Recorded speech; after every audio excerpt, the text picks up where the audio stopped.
future stock options. With that tip drill, it looked as if the Jets had a sure interception.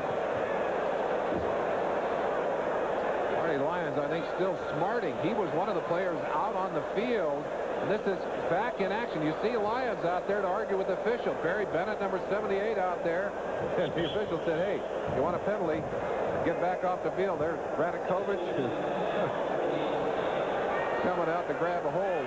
And there is Walt meeting him on the sideline. Marino lucky that that ball isn't in the possession of the Jets. That was volleyball. Inside handoff to Tony Nathan. Across the 45 to the 46, where it'll be 3rd and 2. Wiles and Gastineau with the tackle, and Mark Gastineau. His name is really not erupted often in this game. What's he been up to? Gastineau switching sides in this defense, occasionally going to the inside, but the Dolphins have done a good job of forcing him wide. He has not been a big factor in the pass rush. Klecko more effective, I think, in breaking the pocket from the inside, but he has had a hard day too. They have been doubled, both of them, all day long. Gastineau lined up at defensive right end. Klecko to his left. Marino drilling it for a first down. Clayton at the 47 for the Jets, a 6-yard gain and a first down. Mel and Humphrey with a tackle. You asked the question about both Gastineau and Klecko. There they are on the right side. Foster 61 and Stevenson inside. You see Cleveland Green, number 74, containing Gastineau on the outside. And as you were able to see on that replay, Dan Marino with plenty of time to get that ball off. First down at the Jets' 48-yard line. It's 31-21 New York. 11:42 remaining in the 3rd quarter.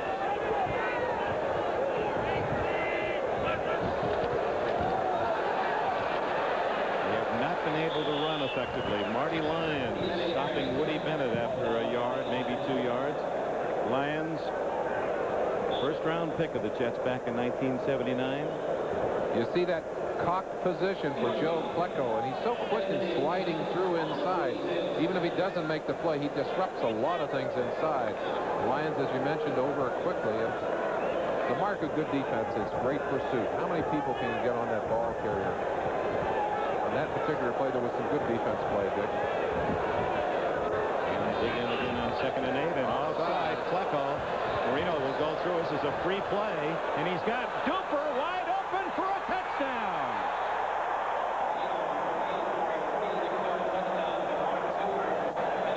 We'll check the officials, and I think it's offsides on the Jets. Number 73, decline, touchdown. 46 yards on the touchdown, and it's now 31-27. I'll tell you, it's a mistake that you see so often at every level of football. You don't expect it at the professional level. The flag does not stop the play. You got to continue to go. You see Klecko offsides there. Jerry Holmes one-on-one on Duper. And here Marino has all day to get that ball deep. Duper just broke off the pattern. Looked like he was running a post. Decided to break it deep. And Marino, with that great downfield vision, able to see the play and get the ball off.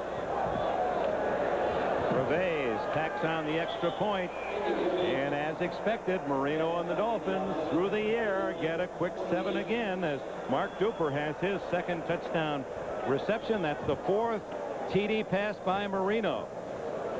It's got to be frustrating for Klecko. The game back to a 3-point contest.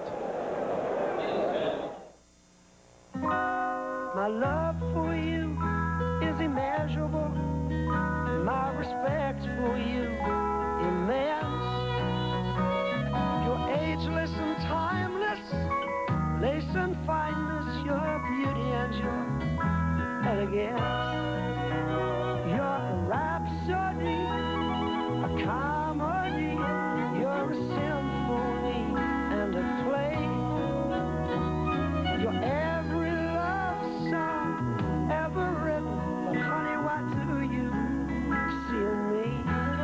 You're in my heart, you're in my soul. Mercury for 1987, shaped to hold the road and to capture your heart. Lover, you're my best friend.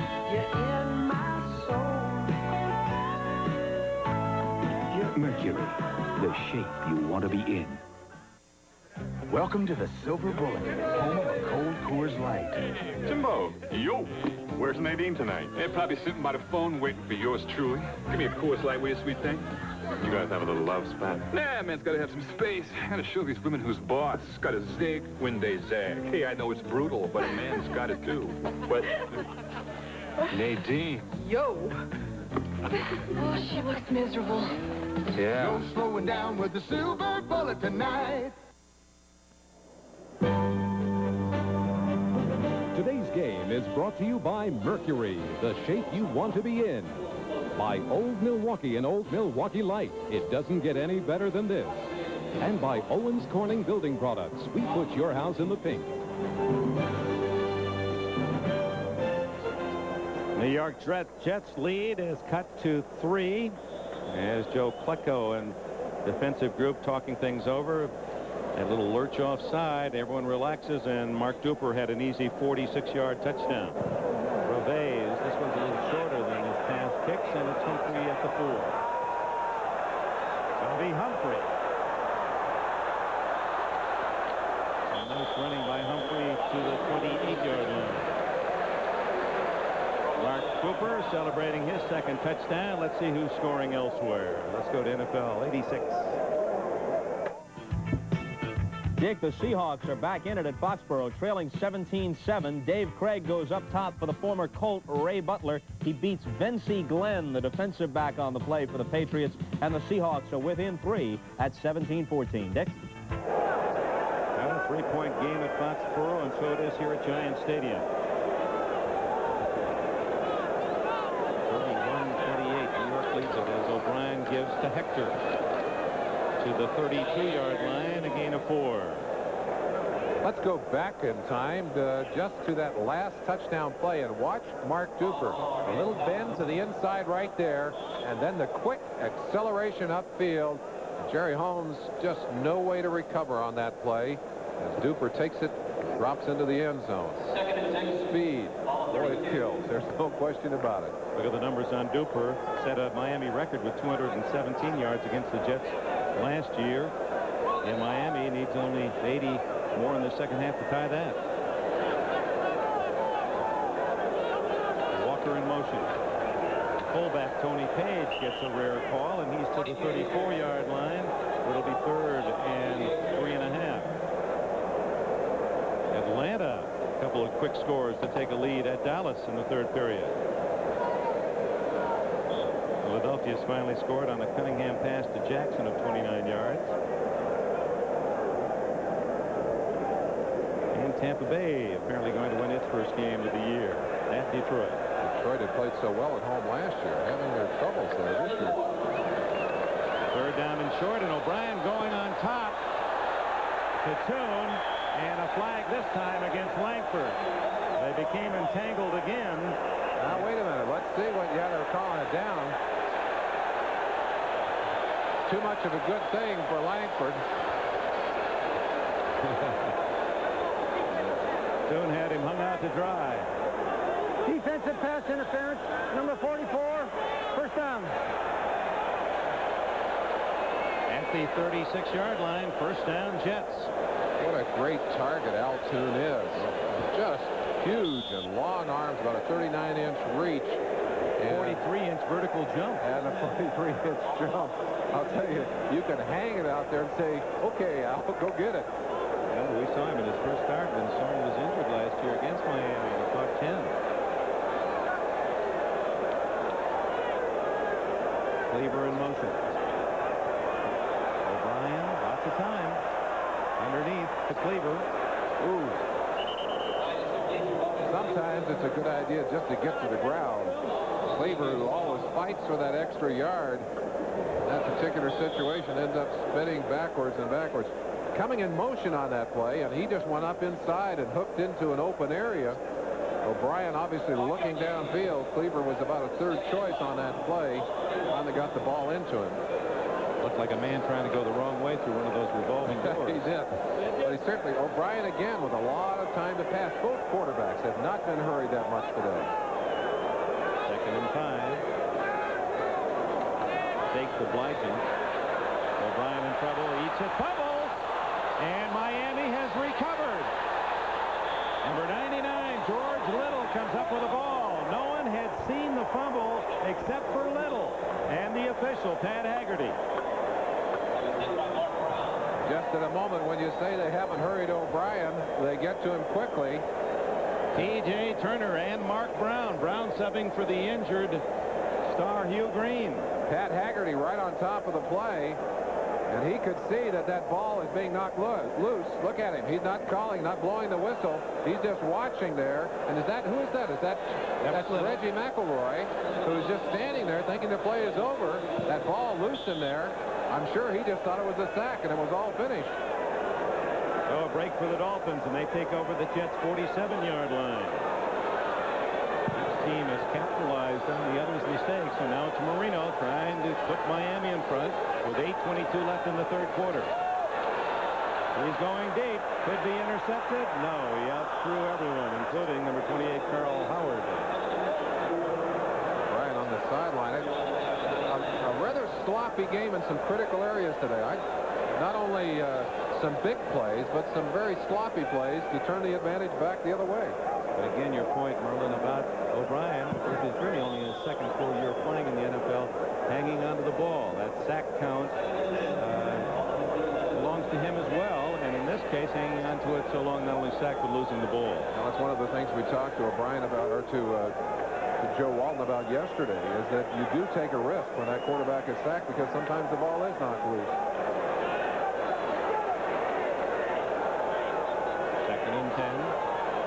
Receivers for Marino out of the shotgun. Instead hands off to Nathan. Good block. 40, 30, and Tony Nathan. What a reliable veteran he is. To the 27 before Lester Lyles can capture him after a 20-yard gain. Very effective running play out of the shotgun. Little forward handoff right there. Marino just stepped up, hands it to Nathan, and Nathan, who goes through that line very quickly. They're all expecting pass on that play. Got everybody stretched out, and he took advantage of it. He just took advantage of Gastineau's pass rush. He was charging hard, just bumped him to the outside and ran inside him for 20. They flip-flopped Gastineau to the open side, away from the tight end. I want to try and put a little extra squeeze on that quarterback. He's on this side. There's Gastineau. Over the middle. Oh, Mark Clayton won't drop many of those. Carl Howard was the closest Jet, but that had 6 written on it for Clayton. Marino says that's all right. That's all right. Yeah, I'm sure he does, too. People ask why Marino's numbers were down last year after such a spectacular season in '84. Why were they down? Well, one very good reason. Clayton was hurt part of the year. Duper hurt most of the year. You take those two guys away from any quarterback, and he's going to have trouble. Year before, 61%, or 64%, 48 touchdowns, 5,000 yards. I don't think we're ever going to see those numbers again. I really don't. Unless it happens today. 2nd and 10. That one intended for Nat Moore. And there's a case where Marino had to hurry the pass, so Moore didn't have a chance to turn and look. Well, and that's the kind of situation where the styles of these two quarterbacks are so dramatically different. Marino will not allow you to sack him if he has any chance to get that ball away and just throw it away. O'Brien, on the other hand, has been trained to eat that football, and that's the way he does it. And in that case, had Marino had another half second, obviously Moore was open, but he had to unload. I'll tell you one thing. Neither of these quarterbacks lack courage, Dick. They'll stand in there and take as much time as they can get and throw the football. Trying to take advantage of O'Brien's fumble. Big play, 3rd and 10 at the 27. On top for Duper. Incomplete against Davlin Mullen. So the Jets defense able to stop Marino's passing game, and here comes Fuad Reveiz to try a field goal. He is 1 for 2 on this young season.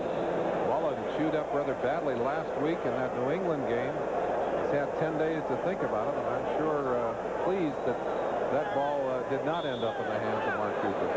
It'll be a 45-yard attempt out of Don Stropp's hold, and this would tie it up. Midpoint of the third quarter.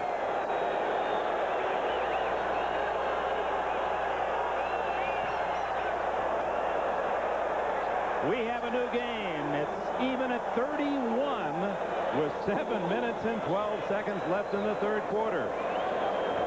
45-yard field goal by Reveiz, and we start anew at Giant Stadium. Crow Wing, Minnesota, and Old Milwaukee both mean something great to these guys.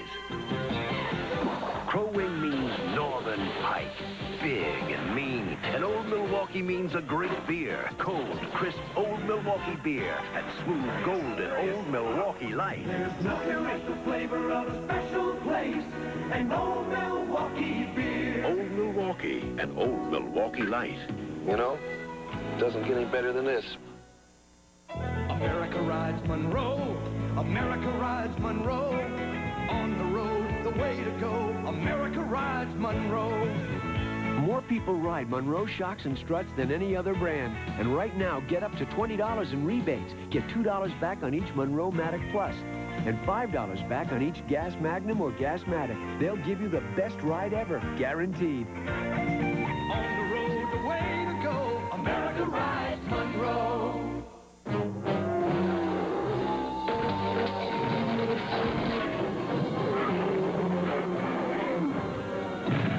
No matter what unexpected problems should arise, Transamerica Property, Casualty, and Life Insurance can be there to protect you. Hey, you big ape!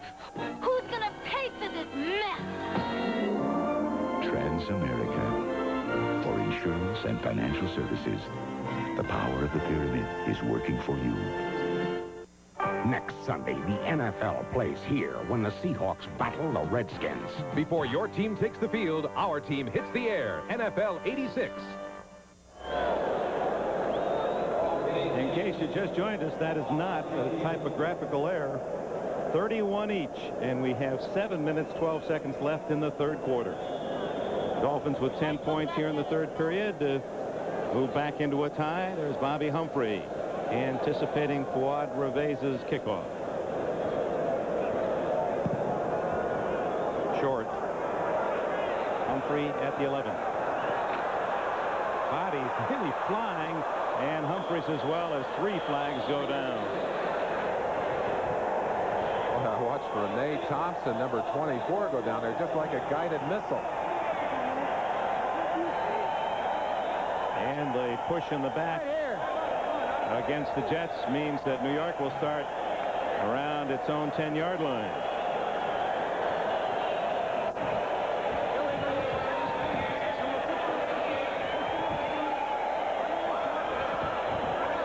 I mentioned that Renee Thompson, number 24, is a real flyer. Look at him right in the bottom of your screen. Now watch him as he accelerates. Look at the way he just throws his body in there. Blazes past a couple of blockers. Watch him right here. Just dives in there. And now that's genuine kamikaze performance. Somehow I just can't see you doing that, Merlin. Well, when I was a rookie, I didn't run quite that fast, though. Oh, but you would have tripped over your Phi Beta Kappa kid.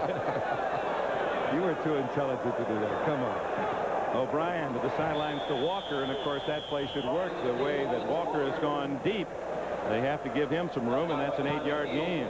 Buffalo, Greg Bell has scored to give the Bills a 2-touchdown lead. Atlanta scored on a fumble recovery touchdown and an interception touchdown to take the lead at Dallas.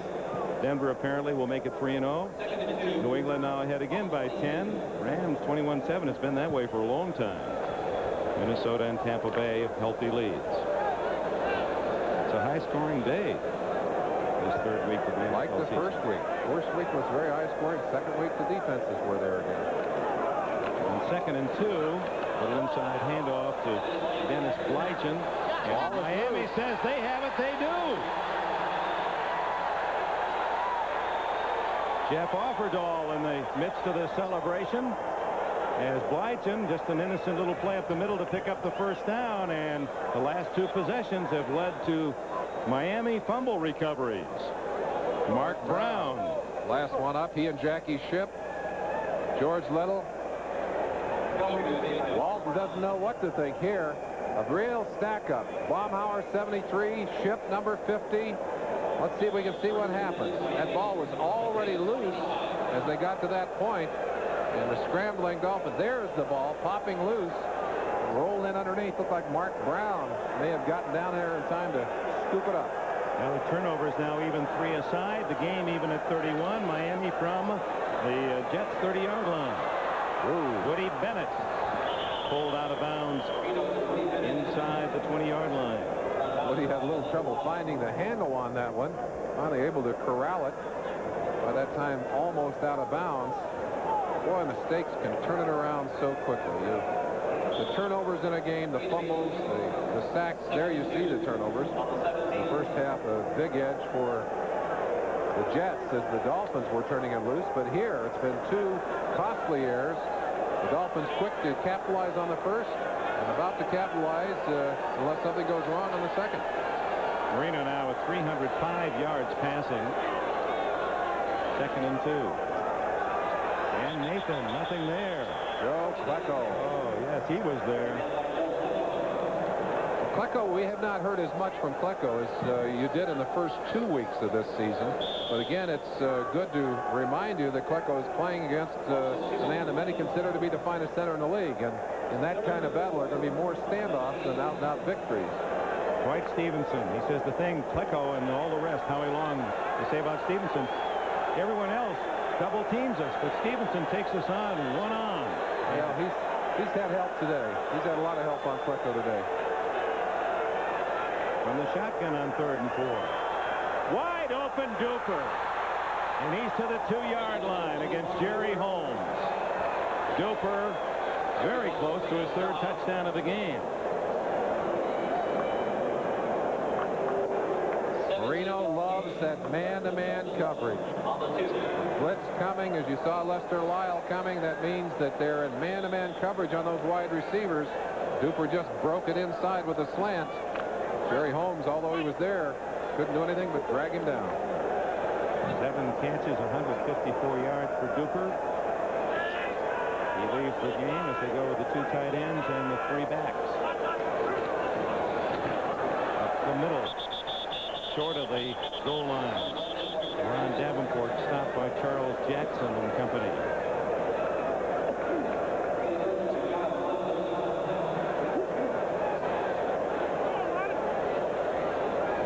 Those of you who have been watching in the Washington, D.C. and Dallas areas, we have a real scramble here at Giant Stadium in East Rutherford, New Jersey. Dick Enberg with Merlin Olsen. It's tied at 31.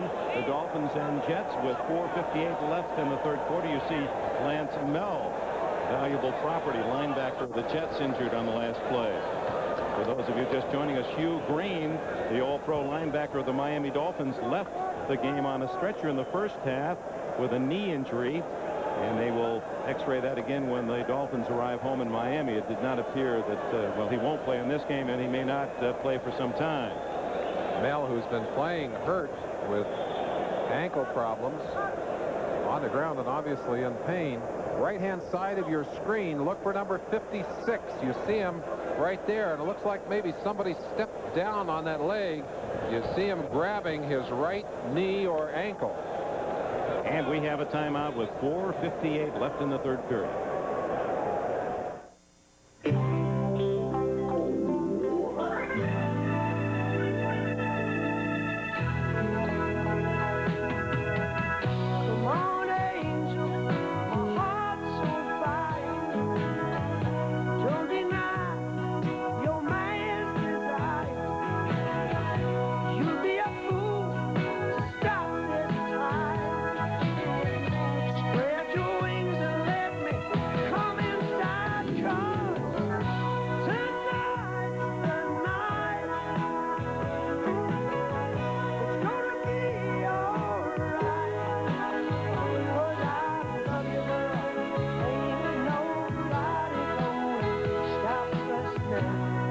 The 1987 Mercury Sable.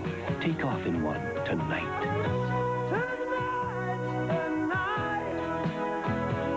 Mercury, the shape you want to be in. You know, I've played a lot of roles as an actor, from a cop to a country singer. But in real life, I don't play roles. I do what works for me, whether it's my clothes or my credit card. And I don't carry my MasterCard for show. I carry it because it gives me all the possibilities and leaves the choosing to me. Possibilities and personal choice. That works for me. MasterCard. I choose it because I use it. MasterCard. Master the possibilities. Next Sunday, the NFL plays here when the Patriots battle the Broncos. Before your team takes the field, our team hits the air. NFL 86. Examining the ankle of Lance Mel in the blue shirt, Dr. James Nicholas. We'll talk more about him later. They're going to honor him next week here in New York. At 2nd and goal at the 1 is Miami.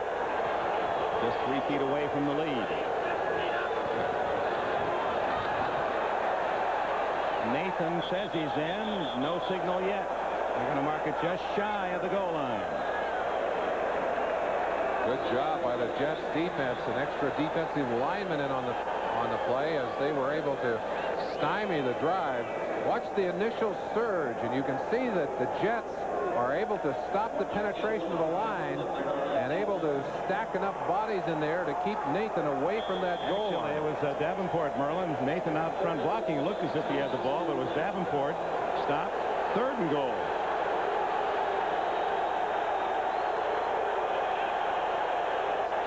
Shula and the Dolphins passed for a touchdown from the 1-yard line in the first half. And they're going to throw again. Touchdown. The 5th touchdown pass of the game. This one goes to Bruce Hardy. Duper with 2. Hardy has 1. Johnson has 1.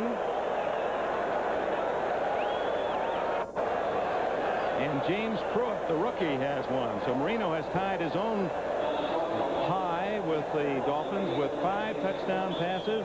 2 fumbles recovered by the Dolphins here in the 3rd quarter have led to touchdowns and plus a field goal. And with 4:12 left in the period, it's 37-31 Miami. Wad Reveiz adds the extra point. The Jets scored 28 points, a New York record in the 2nd period, and now 17 unanswered by Miami in the 3rd.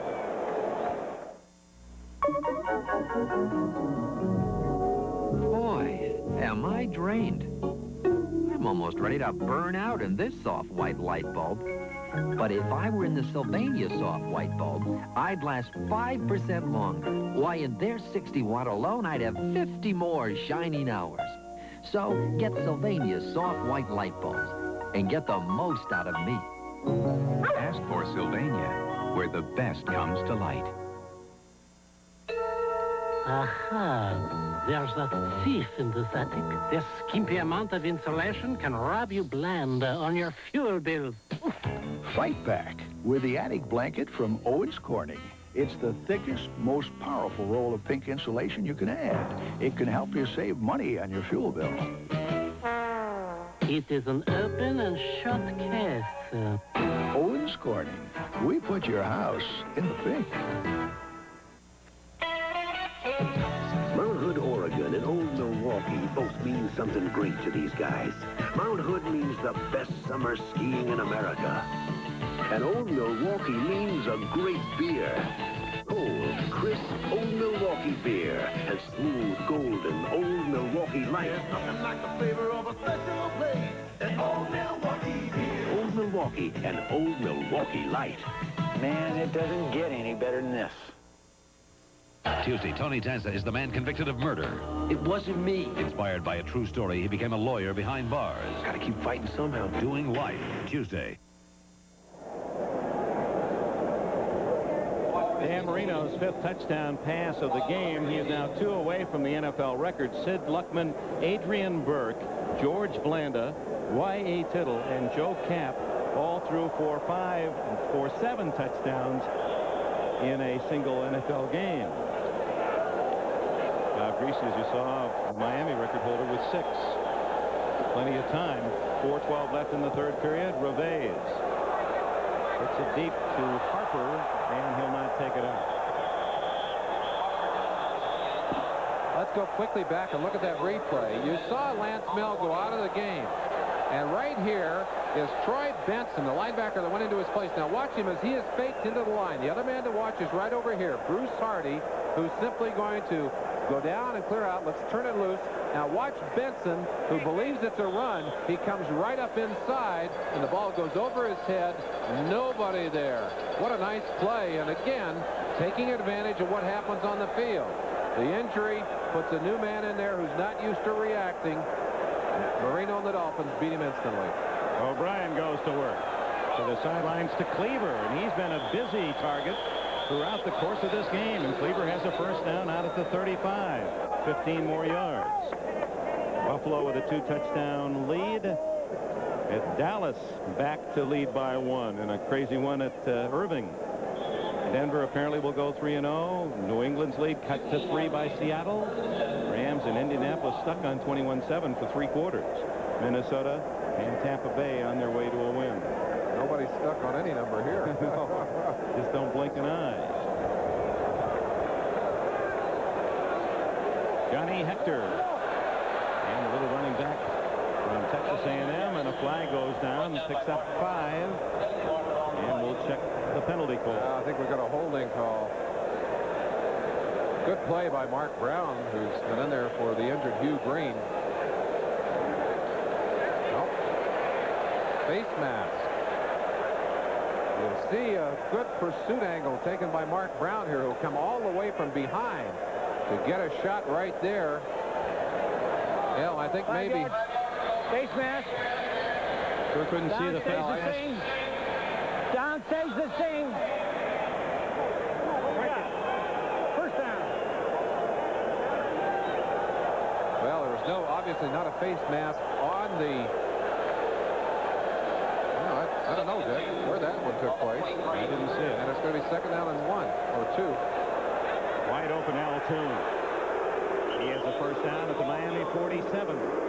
William Judson did the play defensively. 14 yards for Al. Play a sweet tune. He's such a graceful looking athlete at 6'4" and 205 from Wisconsin. Studied ballet, wants to be a model. He says, I want to be in GQ or one of those magazines.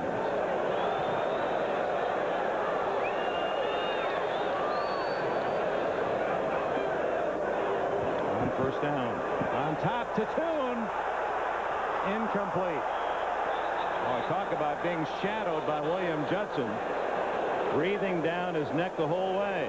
Toon had him turned around, but couldn't come up with the ball. Toon is man-to-man coverage here by Judson, who is running well with him. Toon loses the ball, and when you have to twist all the way around like that, I think that's about as tough a catch as you can find, because you've got to relocate the ball.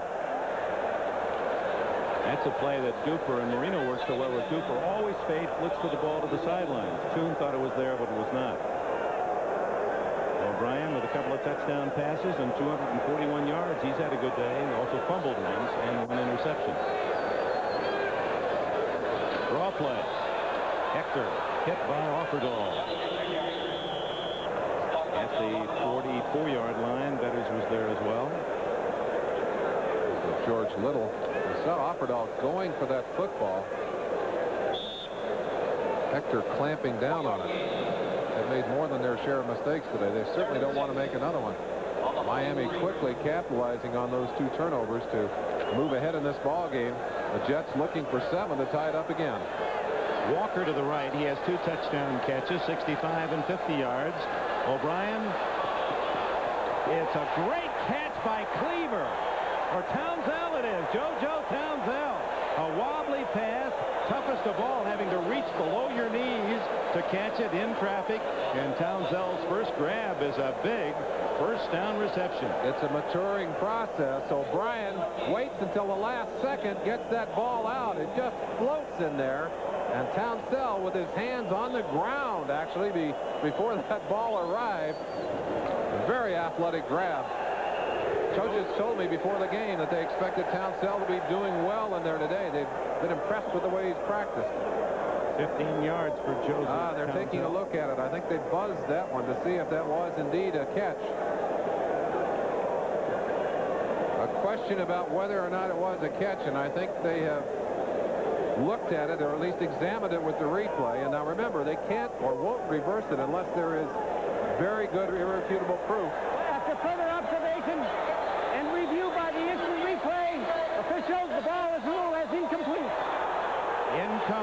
Well, let's go back and show you the well, this is the same angle, not a great one, that they looked at. Now, I don't know if that's irrefutable evidence, and that's part of the system that is bothering me, that there's a play in the Rams and 49ers last week, and then a call that was made that somehow, to me, my eye, didn't seem to be evidence that was total. From that angle and from what you have seen, they have ruled that an incomplete pass. Well, like it or not, it is called that way. They will move the sticks back, and it's going to be instead of first down, it's fourth down. That's a big reversal. That is a big turnaround. Did Townsell argue? I didn't get a chance to see. Maybe it was late. He's on the sideline. There's no question the ball was very close to the ground, but not an easy one for me to call from this angle. Dave Jennings in a parent punt situation now, and floating back is James Pruitt. Nat Moore will take Pruitt's spot. The veteran Moore down deep toward that Miami goal line. Don Shula wants to use the sure-handed veteran. A big call. Instead of first down and a continuing drive, it's called back.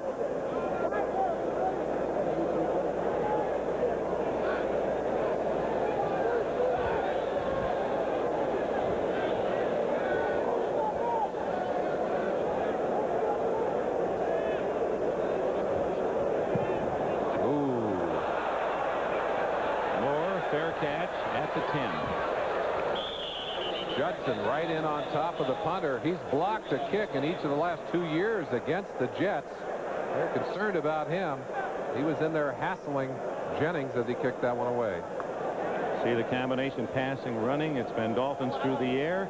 The Jets have been able to run more effectively, but not an alarming total there for Don Shula's defense. Most of those yards by Johnny Hector, subbing for the injured Freeman McNeil. McNeil will be out for probably at least 4 or 5 more weeks. Lance Mel has returned to the Jets lineup, the linebacker. When you have ankle problems, and Mel is going to suffer with them, I'm afraid, throughout the year. He certainly has not been able to get them healthy in the early part of the season here. Very often you get them twisted, and the pain is frightening. You don't know how badly they're hurt.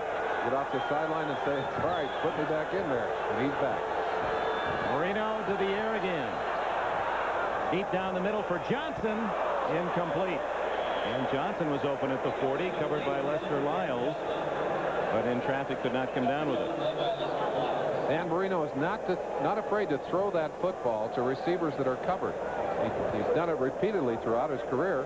He did it on that particular play. Well, don't you, Merlin, see often that Marino, with that quick release and those timing moves, that so often the defensive players have their back to him anyway, don't know when he has thrown. No question about that. If you look at some of Marino's career stats, his only loss coming in last year's game, a game in which the Jets really dominated them on the line of scrimmage, defensively and offensively. That's the night they retired Joe Namath's number. Remember, 23-7 they beat them. Very emotional game. Marino signaling to his double wide receiver set. He's called an audible. He got it away with 1 second left on the 30-second clock. Duper, and the flag is down. Now, this is going to be an interesting call.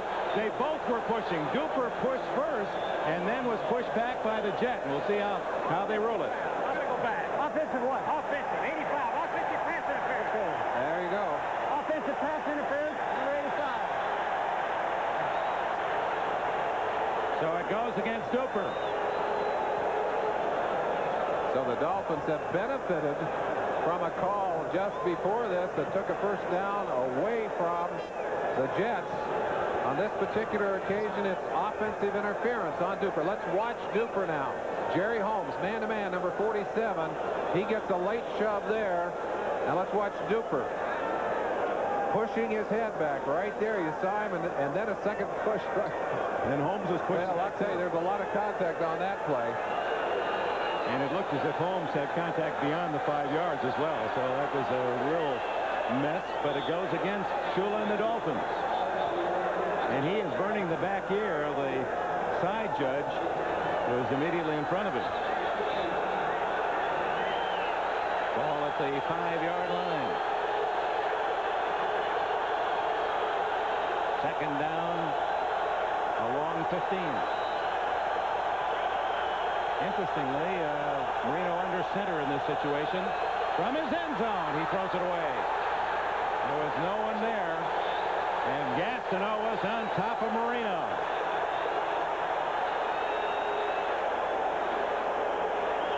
And again, Marino's pointing to Gastineau and say, hey, who's supposed to block this guy?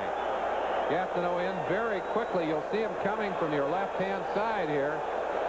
Nobody to pick him up. Lance Mel out there soloed out. He's the one that was singled up. Nobody there. Mel got there first, and Gastineau from the right-hand side, so there were two bodies on him. But nobody picked up the blitzing linebacker, and Marino had to throw it away. 1 minute, 29 seconds remaining in the third quarter. Some of the Jet stands on their feet down at this end as Marino stares at third and long.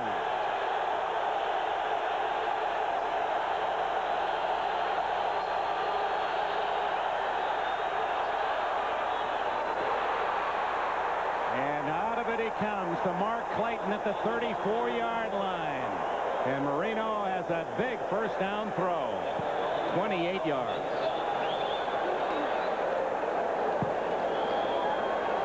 Marty Lyons ended up on top of Marino on that play, but no flag.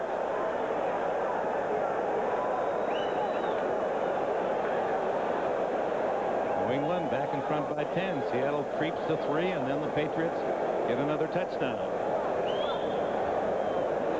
Here it's 38-31 Miami with 17 points here in the third quarter to overcome a 31-21 lead enjoyed by the Jets at the intermission. Clayton now wearing eye protectors. He has 108 yards and 5 catches. Duper 7 catches over 150 yards. Marino still proving that he can take that scalpel to defenses, and especially those that are already carved up with injuries. Even there where they knew he was going to pass. Nathan. And a flag down as Nathan struggles across the 35-yard line. Ronnie Lee, number 72, I think getting a late shove using his hands on Klecko. Holding 61. Hooked him and grabbed him. Roy Foster. Take him back. Hooked him and grabbed him. He's asking the defensive captain, do you want me to take the penalty? Take him back? What do you want to do? Goddamn, I forgot. Well, we get a little insight into responsibilities and the emotion of the officials. I don't think Pat knows that his mic is open. Yeah. Thank you. Maybe just as well we turn it off for him. Roy Foster guilty of the hold. Final seconds of the third period. Duper and Pruitt to the right. Attack Clayton and Pruitt to the right. Duper and Moore to the left. 4 wides and a single back. And Nathan. That play worked in the first half. Ooh, the umpire almost got it as Nathan goes out to the 34-yard line. Then Rudolph and Lance Mel with a tackle close to 10 yards in the game. Philosophy there being you can spread those defensive backs far enough to give that runner time to come up the middle. End of the third quarter. It's Miami 38, the Jets 31. We'll be right back after these messages from your local station. It was a magic night. There was dining, dancing, and an anniversary surprise that Herbert would never forget. Tomorrow. Nissan Motor Corporation has announced that Independence Nissan has earned the Award of Merit for the 7th consecutive year. And here's why. Independence Nissan meets very strict requirements in sales, parts, service, and customer satisfaction. Our customers return because the service is good. A recent $250,000 expansion program makes it even better with over 30 service bays. A computerized printout updates you on the service performed on your car. Yes, we care, and our 7th consecutive Merit Award proves it. Remember, the name is Nissan. Independence Nissan. The laughter of children, the warmth of holidays, the serenity of still autumn mornings, a place to rest and dream and grow, to be secure. The people of Ryland understand what makes a house a home. That understanding strengthens our commitment to build homes of quality, value, and integrity. If you'd like the tax advantages of owning your own home but think you can't afford it, see Sunday's Observer. Our low down payment plans can make it possible. Ryland homes are built for life. It's the great Pennzoil Jeep giveaway. And for 20 lucky winners, something wild's going to drive into their lives. To enter, round up the entry forms that are on every bottle of quality Pennzoil motor oil. Or look for the Pennzoil display for all them details. The great Pennzoil Jeep giveaway. Enter today. And Jeep Wrangler just might drive into your life. There's a million reasons to watch weeknights at 6 on Channel 36. Welcome back to Giants Stadium. Dick Enberg with Merlin Olsen. A scoring fest on this late September afternoon. It's 38-31 Miami. Winner goes to 2-1. The loser drops to 1-2. And drops 2 games behind an apparently undefeated New England Patriot team. Patriots lead in the fourth quarter by 10 against Seattle at home. Big play. Second down and 10. Miami at the 34. As we open the fourth period after the Dolphins scored 17 unanswered points in the third to take the lead. Over the middle. And it's another completion to Clayton at the 45-yard line of the Jets. 21 more yards. Humphrey made the tackle. Boy, the combination of the two marks, Clayton and Duper. Duper with 7 catches and 154 yards. Clayton now 6 catches and 128. 128 or 129. And again, Marino not afraid to throw it right in there into the coverage. Dares those defenders to get it. And I think it's just confidence in his receivers, Dick. And again, Humphrey now really able to get a good look at the ball. He's so busy trying to entangle himself with the receivers. Marino with 5 touchdowns in the game. Is this one a catch? At the 35-yard line? No, they say it is not. A late call. Duper did not get that one. The typical of the kind of plays that Marino has been running all day long. The timing pattern to the outside. Watch Duper. He's going to drive his man off with his speed, and then when he gets the defensive man to turn, right in there, he spins back to the sideline. The ball has already been thrown. Is it a catch? Well, I don't think you're going to see from this angle. That isn't even futable. No. That's irrefutable. The officials said no, and it goes to 2nd and 10. Ball at the 45 of the Jets. 38-31 Miami. First minute of the fourth period.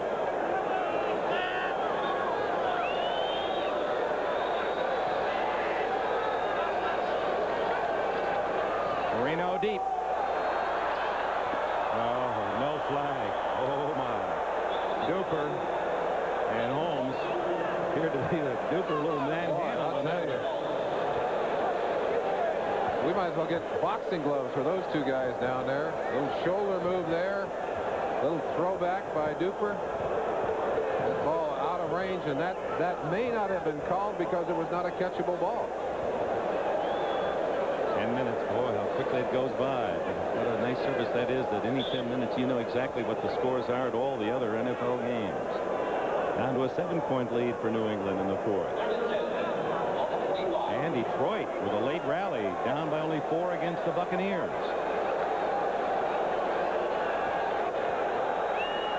Third and 10. Big play.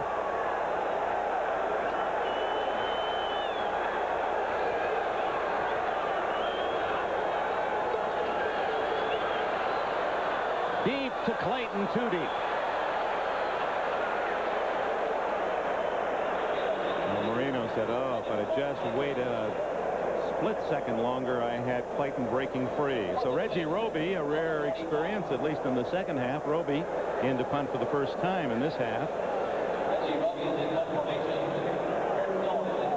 Kurt Sohn, who had an excellent punt return that led to the first score of the game, a field goal. He had a 27-yard punt return, is deep for the Jets.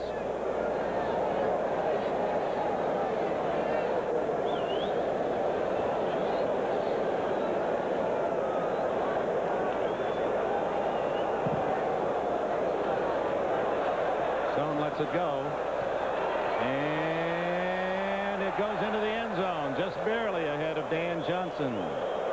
Jets will start at the 20-yard line when we return to Giant Stadium, where the score reads Miami 38, Jets 31. urgent message from the Mazda hotline. 323s are going fast at your Mazda dealer's year-end clearance. And no wonder. 323 has a fuel-injected engine, front-wheel drive, and independent rear suspension, all standard. Car and Driver called it an impressive machine that's not only a solid driving package, but a solid value as well. And right now, during clearance time, your Mazda dealer can make it an even better value. See him today and save. The Florida Everglades and Old Milwaukee both mean something great to these guys. The Everglades means airboating, as close as you can get to flying without leaving the ground. And Old Milwaukee means a great beer. Cold, crisp Old Milwaukee beer and smooth, golden Old Milwaukee Light. There's nothing like the flavor of a special place in Old Milwaukee beer. Old Milwaukee and Old Milwaukee Light. Hey, guys, it doesn't get any better than this. Panasonic, the future of office automation. Advanced equipment with an extraordinary concept. The easier, the better. Panasonic offers solutions to your special computer problems. High-speed microprocessors, high-resolution monitors, and high-performance printers, which make them a very easy choice. Panasonic computers and computer peripherals, like our typewriters and copiers, the easier, the better. Panasonic Office Automation. Here's the disputed play of a moment ago. We show it to you here to emphasize what the rule is supposed to be. The replay official should only overrule if his view is conclusive that a mistake has been made. And we're not saying they got it wrong, but is this conclusive that JoJo Townsell trapped him? Looks like it could go either way, and in that case, they're supposed to let the call stand. Food for thought, Dick and Merlin. Oh, that's going to be a meal for the 1986 season. That's just food for thought. It continues to be controversial at best, the instant replay. Meanwhile, the Jets, trailing by a touchdown, have it at their own 20. Hector punching out to the 26-yard line, where it'll be 2nd and 4. Well, the other angle that we had on the Townsell catch was from the end zone, and here is that. Is this inconclusive or conclusive evidence? The significance, obviously, of that play was that was a first down just outside of the 30-yard line. The Jets ended up having to punt as a result of that reversal in the call. 2nd down and 4. Hector the call again, trying to get outside. Oh, he's done some nice running. First down at the 31. Meanwhile, Mark Duper, the sensational wide receiver of the Dolphins, applying ice on his forehead or his right eye. Reminiscent of the head injury to Harry Hamilton here last week. A blow, and no one seems to really know what happened to him. He ended up stacked up on the ground, split his head wide open. You see them looking earlier at Mark Duper's right eye and then applying ice. But Hamilton ended up with a 6-inch cut, 27 stitches. Can't put the helmet on yet, and will be out, certainly out this game and maybe even next week. The defensive back of the Jets, O'Brien, play action and going deep, has a man, Toon, 45, 40, oh, hit from behind by Brzezinski and down to the 33. Another big play in this game. They're trying for Toon. Toon had twisted William Judson all the way around on that play. Again, the play action, and that works when you've got the running game going. You see it right here. Judson had his back to the ball as Toon cut inside. One thing that scares you, look how he's carrying that football. I'm sure that Bob Brzezinski had his eye on that football. Watch it here. He's lucky he saw Brzezinski and was able to pull that in, or that ball may have been bouncing out of there. And that's just like walking out on the street in front of a truck.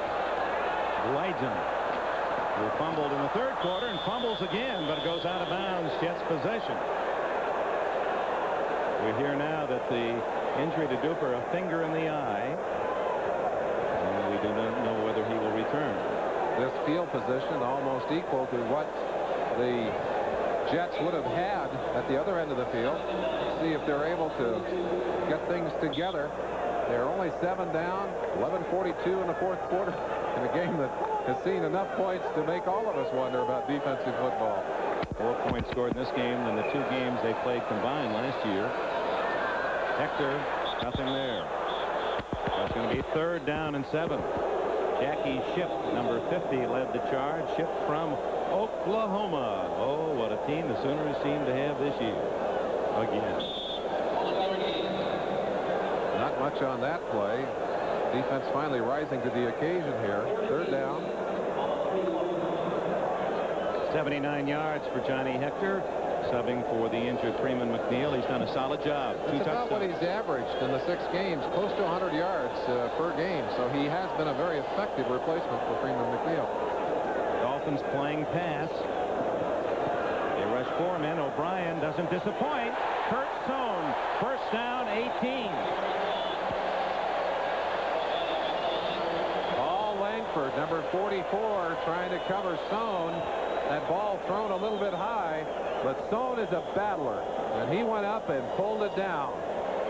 Well, if they had a campaign for overachievers, Sohn might be the poster boy. Boy, I'll tell you, watch him go up in the air here. Full extension, knows he's going to take the hit on the way down.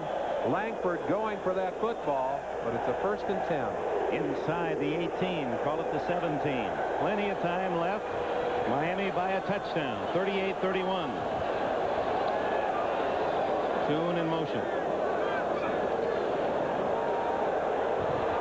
O'Brien throws it away. Toon was well covered. Langford and Bud Brown had him.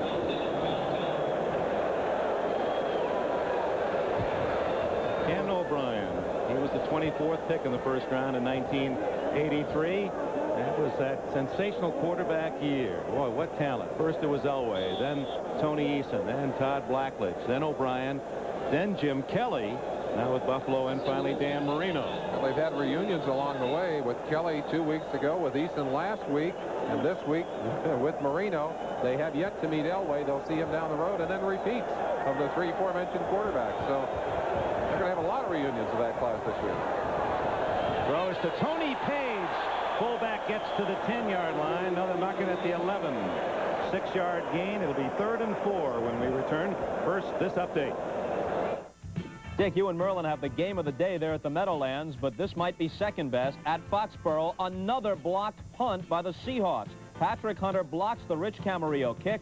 Paul Moyer covers it in the end zone, and the game is tied with 1:54 left, 31 apiece. 31 all there. The Jets are 11 yards away from making this one 38 all. And boy, how Chuck Knox's special teams and defense, and they've done it up there today. We've seen a lot of big plays on special teams here today as well. Both quarterbacks over 300 yards passing. O'Brien on 3rd and 4. And he'll throw out of the backfield. Hector. Does he have enough for a first down? No, he's short. He's to the 8-yard line. That will be very close, but not enough. No. And O'Brien is slow getting up. He was hit just as he delivered the ball. 3rd and less than a yard to go. 4th and less than. 4th and less than a yard to go. And there goes Griggs. That's the 3rd tight end into the game. Tony Page, the big short yardage back. He usually gets the call in this kind of situation. Shula, meanwhile, takes out 4 of the pass defensive types and puts in more beef. You saw Bobby Hammond, the coach, with his hands raised in the air. He's signaling in the formation so they know who's supposed to come out. This could be the game.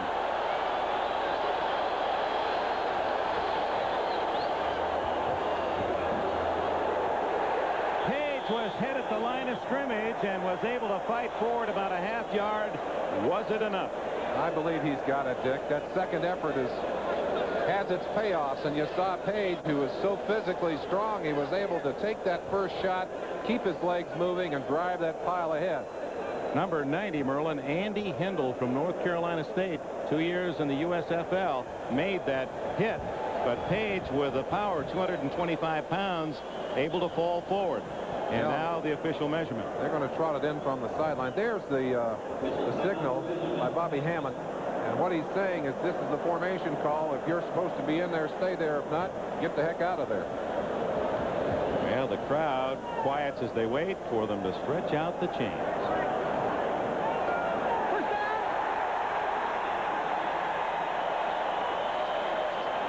Well, credit Woody Page with that.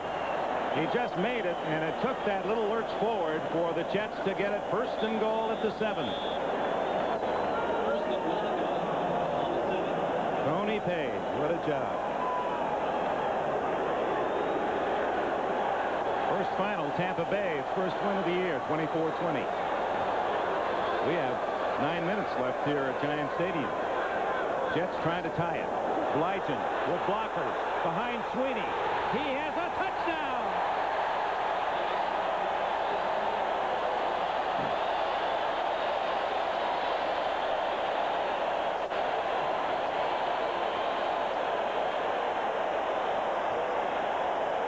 Dennis Blyton's first touchdown of the year.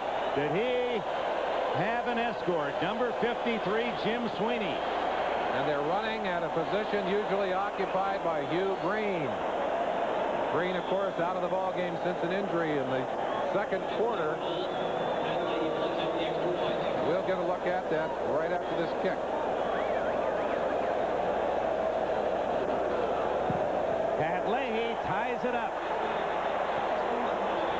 80 yards in 11 plays. Watch the block by Cleaver coming in on the top. 89 right there. Sweeney, 53, pulls out and blocks on Judson. And Blyton just pulls away into the end zone. Blyton, who went to a lower Manhattan high school that didn't have a football team. An urgent message from the Mazda hotline. It's year-end clearance time, and factory cash allowances mean great deals on every Mazda truck. Trucks rated first in customer satisfaction, like B2000, dollar for dollar, the best truck buy in America. At $63.95, it's the lowest price leading import with all these standard features. And right now, you can get it for hundreds less. Hurry to your Mazda dealer's year-end clearance and save. Not everyone got a vacation this summer. I need a vacation. What do you need, some glasses? How many fingers can you see? I need a vacation. This fall, you can still get great low fares to more places on the biggest bargain airline, United. I got a vacation. Have a nice shower, Picorni. And I'm not just flying. I'm flying friendly skies. I'm out of there. Being there. That's what being a State Farm agent is all about. When Scott and Vicki started to outgrow their insurance, we got together and reviewed it all. The new house, a second car, life and health coverages too. A State Farm family insurance checkup can be a big help. It's free, and it's there because things change. And like a good neighbor... Right, Jason? Yeah! State Farm is there. We have an unofficial report down on the field that has now been denied. These two teams are not disguised as the San Diego Chargers. These are the real folks, Miami and the Jets, 38 all. Kind of game you expect when you see the Chargers play. Pat Leahy to kick it off. 8:42 left. Might be whoever has the ball last. Hampton. There's that Joe Carter, and he takes a lick from Griggs and then is pushed back inside the 15. Billy Griggs had got there first. A reminder, our viewers will have the Budweiser most valuable player for today's game at the conclusion. We could have a tough ballot. A lot of explosive plays. There are also some candidates for worst player of the day. I'm glad we don't have to choose that one, Dick. Hugh Green on the sideline. You see that leg bandaged and a big ice pack on that right kneecap. Boy, that's like seeing your expensive car with a big dent in it. Such a valuable property. Hugh Green. Marino. Flag down. Clifton gets Hampton.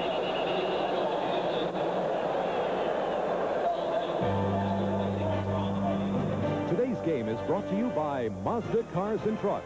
The more you look, the more you like Mazda value.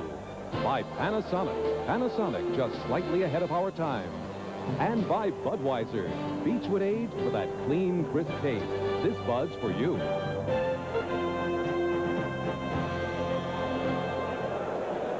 Game now well over 3 hours old, and we have 8:25 left. The call is against the Jets. Miami will take the play, and Marino chalks up another 10 yards plus on his passing count. Marino is approaching the 400-yard mark. Joe Costanza, our statistician, working on those numbers, and he's using both hands. He's writing with the right and the left today. First down at the 29. You need a computer. He's 17 yards shy of 400. He may get it on this play. Close. Flag down as Holmes makes the tackle on Clayton at the 41.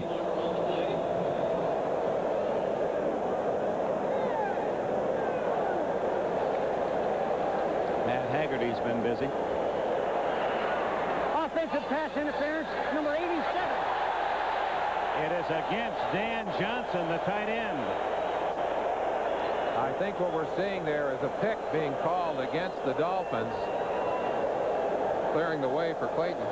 Third down conversions on the day. The Dolphins are 6 of 11. The Jets 5 of 13. So both teams below 50%. Maybe we can see that play. Well, just the end of it, but you can see Dan Johnson standing just at the top of the play, and there were 2 defenders there. He'd obviously bumped into them. He's not allowed to do that while the ball was in the air. Now Marino first down in the hole. We approach the midpoint of this fourth quarter. Screen to Hampton. Oh, what a hit. Credit Matt Munger, the second-year linebacker from Oklahoma State. He's another of those overachievers. Went to college as a walk-on running back, made a linebacker, played on the scout team as a running back 2 years at Oklahoma State. Yeah, the college quarterback named Rusty Hildred out there with the Raiders. Marino with 385 yards passing. O'Brien with 306. 5 TDs to 2. Marino over O'Brien. Of course, the Jets have counted on their ground attack for a lot of their success today. Marino almost entirely up on top. Second team. Marino lucky to find the handle. Flag down. And the official, number 82. What a catch. 92. Jim Poole. He was on his way. Don't stop now, Jim. I think there was a whistle blown before that play. Yeah. He heard the whistle and just wanted to stop it, but this play will go into the, I guarantee you, this goes into the blooper file. 8 seconds back on the clock. 8 seconds. Well, Jim, the only thing, though, he didn't shift the ball to the right arm so they could protect it against the on-rushing. What happens if he scores? Here it is. Stepping up, he's waving his arms. The play is over. Listen to the crowd. They have just seen the replay that you have watched. Come on, Jim, crack a smile. Well, that's not a smiling violation for Marino and the Dolphins, as that marches them back another 5. Second, about 22, 23 yards to go. In a Mardi Gras atmosphere here at Giant Stadium, 38-38. It has been a football celebration of sorts. And they're putting a sign up that says defense, defense, defense. Where are they going to find one? I'm not sure they could even spell it. There it is, up on the Giant scoreboard at each end of this magnificent stadium, modeled after the same structure at Arrowhead in Kansas City. No question it's a great stadium, Vic, but if you look at all this plastic and artificial turf, I'm not sure that's a football stadium. Crowd of 76,000, at least that many tickets sold, over 76,000, and most of them highly entertained. Meanwhile, we want to keep an eye on that game up at Foxborough, tied at the last report.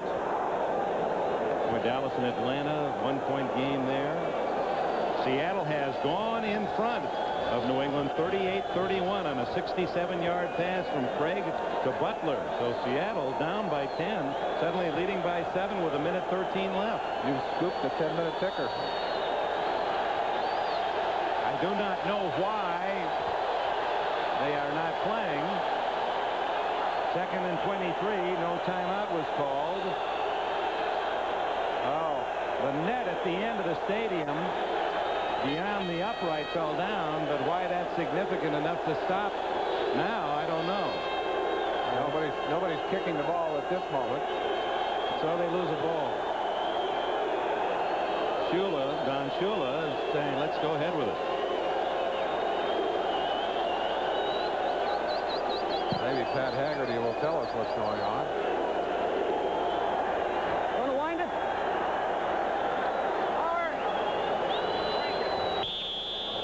No?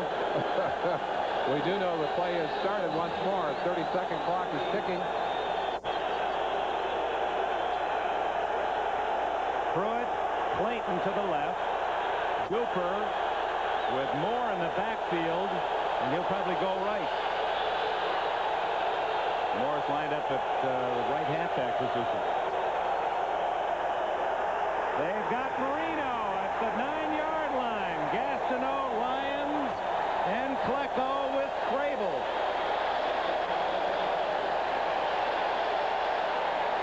The second sack for the Jets. The other came when Marino tripped going back to pass, so this is the first sack resulting from a legitimate rush.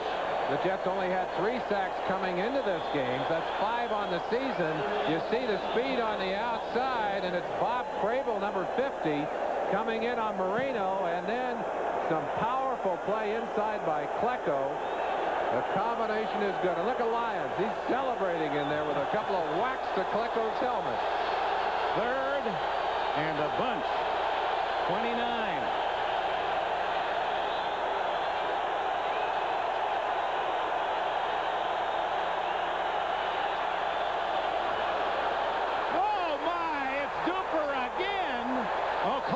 Clayton at the 48-yard line.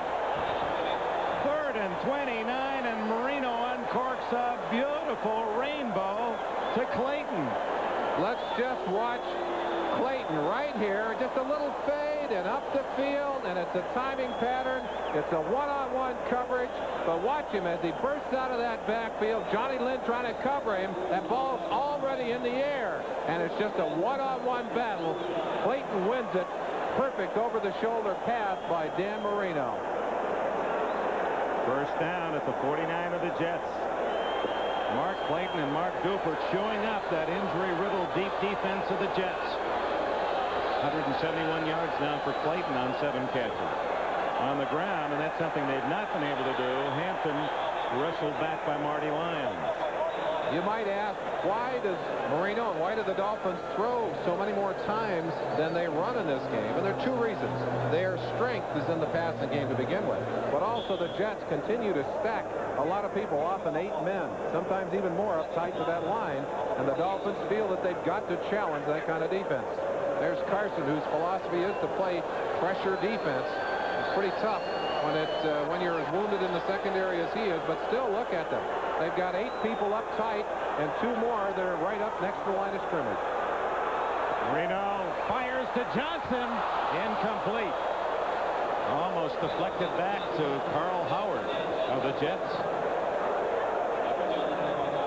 Marino was a fine baseball player in high school. In fact, was drafted as a 3rd baseman. Oh, he just looked like a 3rd baseman going deep behind the bag and bracing to make the long throw to first. 400 yards passing. Fouts with 6. Marino with 5.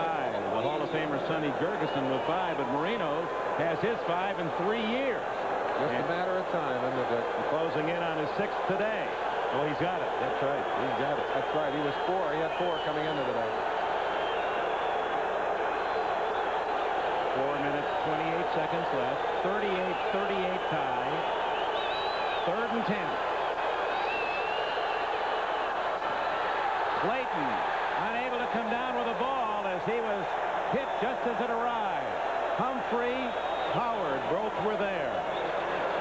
Very smart play by Humphrey as that ball was bounced into the air. He reached up and took Clayton's arms right out of the air. You've got to try and strip that ball away, especially from receivers who will take it in traffic. You see him there. You see Humphrey go up and just jerk those arms down. The receiver himself, he knows that's one way to keep the man from catching it. Reggie Roby the punt. Kurt Sohn back at the 10. On 4th and 10.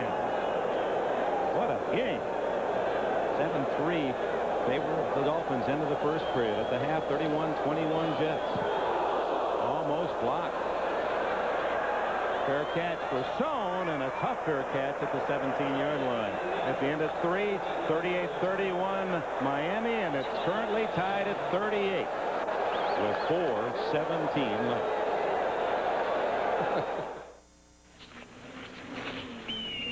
I've been shot at, shot up, and shot down, so I don't take chances on anything.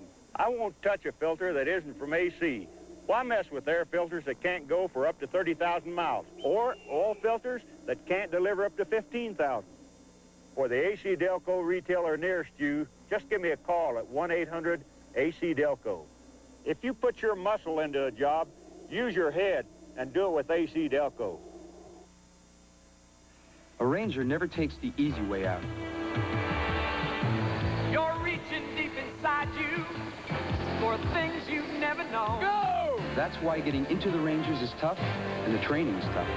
Be all that you can be. So it makes me feel like I'm part of something really special. Be all that you can be. And I'm not the only one. Find your future in the Army.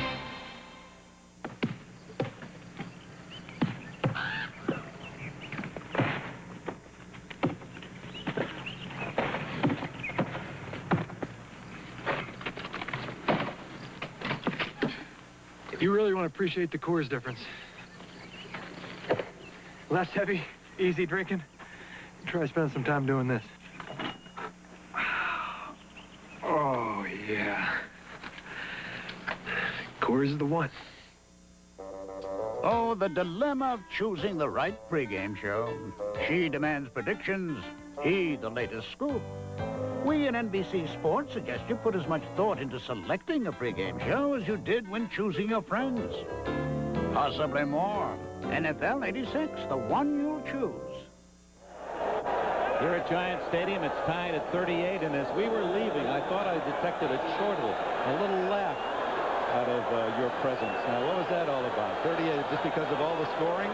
I got to tell you, as a defensive player, I know how painful it's going to be. Fumble. Is it called a completed pass? That's the key here. It is Miami's ball. Now the question, did Walker have possession? And this will probably send that vibrating message to the umpire that says, wait, let's look at the replay. What replay? We'll have one here momentarily for you. The officials have indeed signaled completion and fumble. Now here, coaches have become alert enough that Joe Walton is going to certainly wait for this to happen. Here's the replay. Walker 1 foot. And he came down with both feet.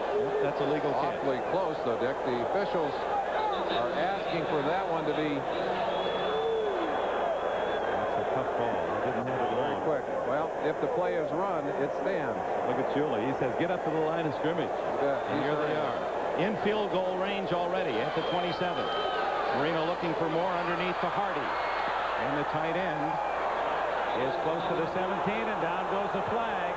Kyle Clifton, number 59, going to be ticketed for a late hit out of bounds on Bruce Hardy. And Klecko is injured. Joe Klecko.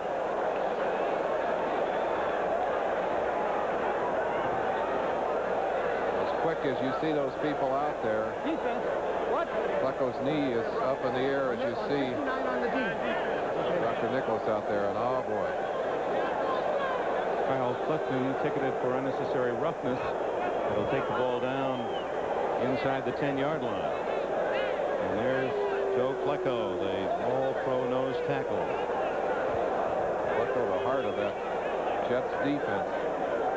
Well, let's bring you up to date. Buffalo, a final, has defeated St. Louis 17-10. 35-34 Dallas in the fourth. Finals, Denver wins. They're 3-0. Seattle with a great come from behind at Foxborough. They're unbeaten, and New England goes to 2-1. That's good news for both Miami and the Jets. Rams win again. They're 3-0. Minnesota with an impressive win over Pittsburgh, and Tampa Bay with its first win of the year. They just announced the Seattle victory at New England. That brought a cheer. The left knee for Joe Klecko, and maybe we can go back and see what happened on that last play. All we have is Klecko responding after the play, but you see him grabbing that left knee, and Klecko has had several serious knee injuries over the years. And isn't it ironic that Hugh Green, the great linebacker of the Dolphins, Now on the sidelines, as knee heavily taped, apparently a serious bruise or dislocated knee, and now it's Klecko holding the knee. Klecko moving pretty well. Well, you never know. I say he's tough. He might walk off of there with a knee that's in a shambles. We'll have to wait for a report. You know, Merlin, having played on the artificial surface, that there just isn't much pad underneath, and when you all that weight are jammed into the ground, as Hugh Green, he can certainly empathize. There's no question in my mind that the turf shortens the life of the player. It simply does not give those injured knees and those parts of the body that take such a beating a chance to recover. And it used to take our players, and particularly those with knee problems, at least 2 or 3 extra days to recover from playing on artificial turf. Right back to the action. With 3:45 left, Marino has a 1st and goal at the 8 after the penalty. Woody Bennett with a good hole is to the 4. Tom Baldwin, Kyle Clifton, and others. You see them going right up the middle, knowing that Tom Baldwin is in to replace Klecko. They go right up the gut. They're already well into the 1st period of some of the later games. The Raiders early lead against the Giants, and San Diego leading Washington in the 1st. Kansas City over Houston by a field goal, and the 49ers lead New Orleans by 3. Here it's 38 all. 3:07, 3:06 left. 2nd and goal. Marino has thrown for 2 one-yard touchdowns in this game, and he's got another score. That is the 6th touchdown pass of the game. Mark Clayton finally gets his. Marino into the end zone to high-five with Clayton. The Jets fumbling the ball away. Miami right back in a short burst to put it in the end zone. Well, that's been the story of the 2nd half for Miami. They've recovered 3 Jet fumbles, and those 3 fumbles have led to 17 points.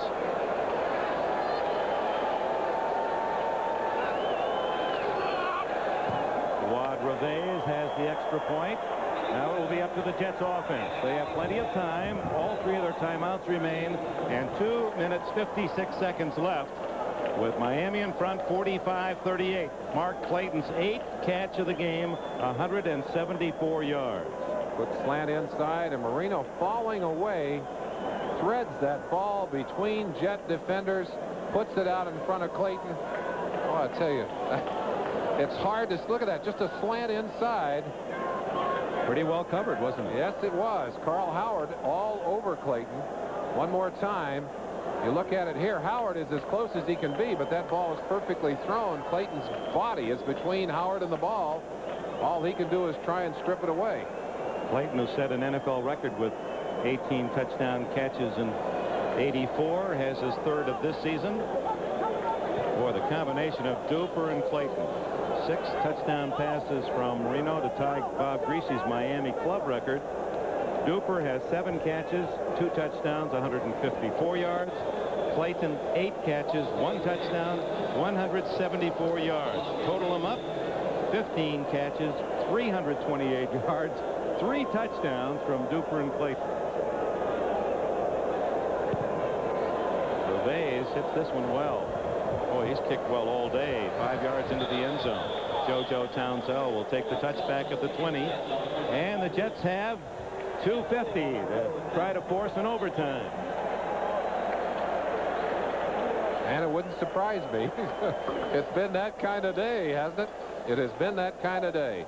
Reminiscent in a way of the game down in Miami when Ken O'Brien took his team 80 yards in the final minutes of the game for a touchdown, only to watch Marino come back to hit the play with Duper, a long bomb to win it for Miami in the final seconds of the game. That's right. He hit Cleveland. There was 1 minute 7 seconds left. It appeared the Jets had a big upset win.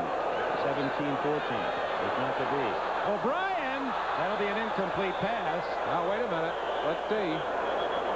Yeah, he's going to call it an incomplete pass. Slipped out of O'Brien's hand. A strange play. As O'Brien's hand started forward, the ball slipped out of his hand. He had L. Toon going deep, and maybe at the last moment he felt he was risking an interception if he tried to go long and try to stop it. Oh, he's lucky. I don't think he tried to stop it, Dick. I think he tried to put a little bit extra on it. I think he's going to get it out there as far as he can. Watch him. Tries to whip that ball, and it just came right away from him. Now, I don't know. That might have been a fumble. It looked like it was out early. Looked like Garo Yepremian on that pass. Over the middle to Toon. And a first down at the 37. Offerdahl made the tackle. 17 yards for the Jets. 2 minutes and 30 seconds. No huddle. No need to really hurry here. They have all their timeouts, plus the 2-minute timeout. Well, they may want to keep the substitutes off the field for Miami. O'Brien throws that one where no one can catch it.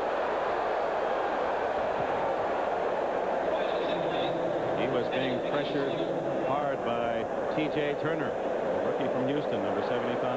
There's several reasons, Dick, to go without a huddle, one of which, with so much substitution taking place on defenses now, occasionally going without a huddle will force them to deal with or play with what they've got on the field. That's a good point. You see that it's been Miami outscoring the Jets 24-7 in the second half. And the fumbles that have really hurt the Jets, and Miami's great passing game led by Marino. 2nd and 10. Almost intercepted by Bud Brown, intended for Al Toon, and Mark Brown, no relation to Bud, was the man hammering O'Brien as he threw the football. Quarterback vulnerable as he throws that football, and O'Brien, I think, either had his bell rung or got the wind knocked out of him. Was very slow getting up on that play.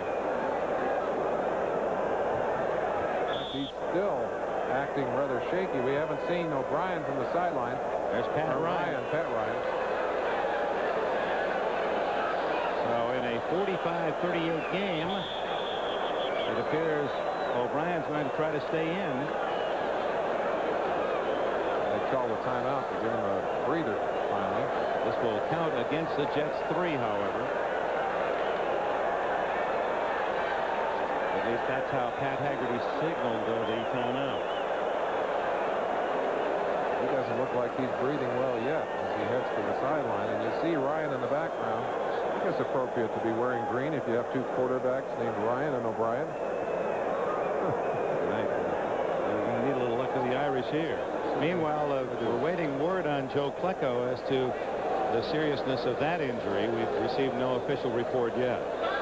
We also have noticed that Lance Mel has been on the sideline with that ankle of his heavily taped. Well, this has been a tough day on an already beleaguered Jet defense. And we mentioned the injury to Hugh Green, equally difficult. Well, the Falcons, someone said, well, they're 2-0, but they haven't beaten anyone. They're trying to upset Dallas. The Cowboys at home, 2-point lead for the Falcons.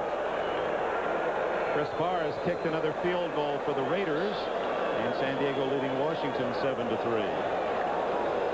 McLaury, a field goal for Kansas City, and rushing for San Francisco. We're going to be on at the end of some of those games. There's Klecko, and that's good news. He's up on his feet, moving around. I think if he were severely injured, you'd see several doctors and trainers crowded around. That's good news. And we talked about the tandem, Clayton and Cooper. Toon has 4 catches and Walker 3. 7 for 203 yards and 2 touchdowns. Klecko, tape knee, will be back. 3rd and 10. O'Brien, incomplete. Hector, no flag. Kozlowski there, Bud Brown there. But Kozlowski at the last second reaching in, timing his hit, arriving with the ball. 4th and 10, and it looks like the Jets are going to go for it with 2:06. Well, the scoreboard shows 3 timeouts left, so apparently they did not charge the Jets with that injury timeout to O'Brien. The last 2 minutes they would have. And there's a lot of time, even if they don't make it on 4th and 10. Big play, under pressure. O'Brien to Toon. He didn't make it. Even with a second effort, he's out of bounds at the 45-yard line, short of the first down. So Miami, with 1:57 left, takes over at the Jets' 45-yard line. Now Miami and the Jets will try to use those 3 timeouts and stop the Dolphins. AT&T, the right choice. The Bears trail the Vikings 17-9 in the third quarter and are floundering with Steve Fuller at quarterback. Do they risk bringing in injured Jim McMahon to provide a spark, or should they stick with Fuller? What would you do? This is an AT&T Long Distance Command Center where our engineers make sure your calls go right through. It's a unique system only AT&T can bring you, with thousands of ways to get from here to there. And there are 7 more centers like it, because we're not about to take chances that busy circuits could keep you waiting. Well, she definitely has my hair. For over 100 years, when you reached out, we were there. And you can keep it that way. AT&T, the right choice. What did you decide? The Bears decide on McMahon, who throws 3 touchdowns to spark a gutsy come-from-behind Chicago victory. The Bears made the right choice. 1:57 left. We have had it confirmed that there are 3 timeouts left, which is unusual because O'Brien, with timeout left the field, was allowed to continue to play the next play. Normally you have to at least exchange a player for 1 play if that's the case, but apparently Walton has 3 timeouts left. Now the Jets line will try to stop the Dolphins. Hope that they can give O'Brien a desperation chance. Marino, meanwhile, sitting on a 6-touchdown game, and if they key too much on the run, he might pick them for a 7th. They certainly have not done much with the run during this day, but with Marino in there, you've got to respect the pass, and he's not afraid to throw it in any situation. And with Shula calling the plays, you never know what's going to be called. Joe Klecko is not in the game. Tom Baldwin is on nose tackle. Now there's the 2 timeouts. 2 timeouts. They had to charge him on the O'Brien play.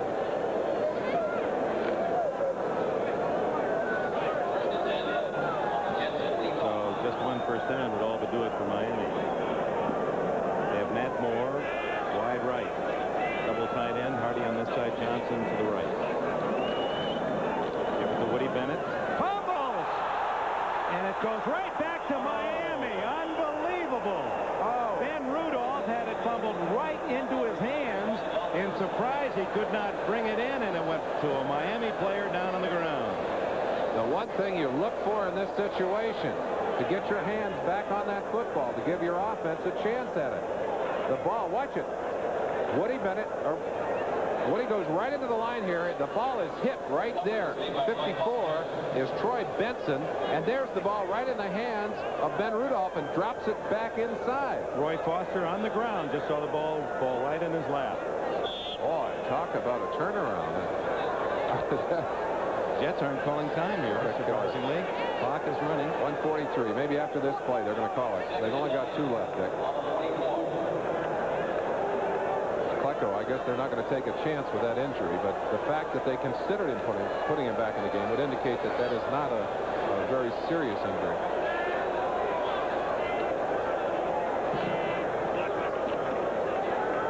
Hampton stopped after 6 yards. Quick timeout. There it is. 1:18 left. 1 timeout remaining. It'll be 3rd and about 8 when we return to Giant Stadium.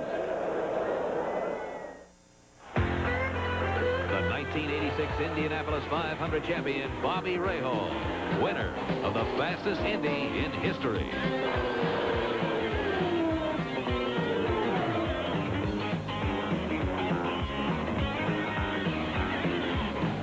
Continuing the winning tradition of Budweiser racing teams, Bobby took the checkered flag to win the Indianapolis 500. Racing fans, this Bud's for you.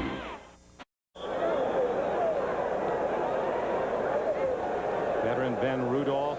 He's still thinking about that, having that ball in his hands and seeing it bounce back into the arms of one of the linemen, Roy Foster, on the ground. Who says luck isn't involved in this game.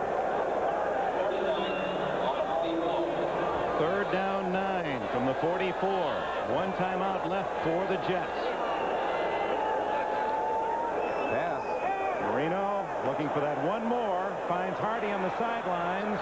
And out of bounds he goes. That's a break for the Jets. He's short of the 1st down. And they stop the clock by knocking Hardy out of bounds after a 6-yard gain.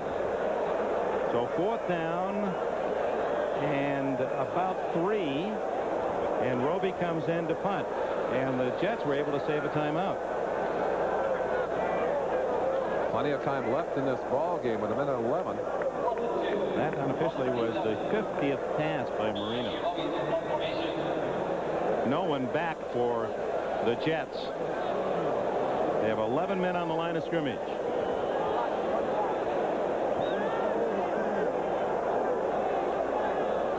A huge unattended green. They're going to put some pressure on Roby, but a 2-step kicker, he's tough to get to, and they don't. No flag. Goes in the end zone. 1:04 left. 1 timeout remaining for the Jets.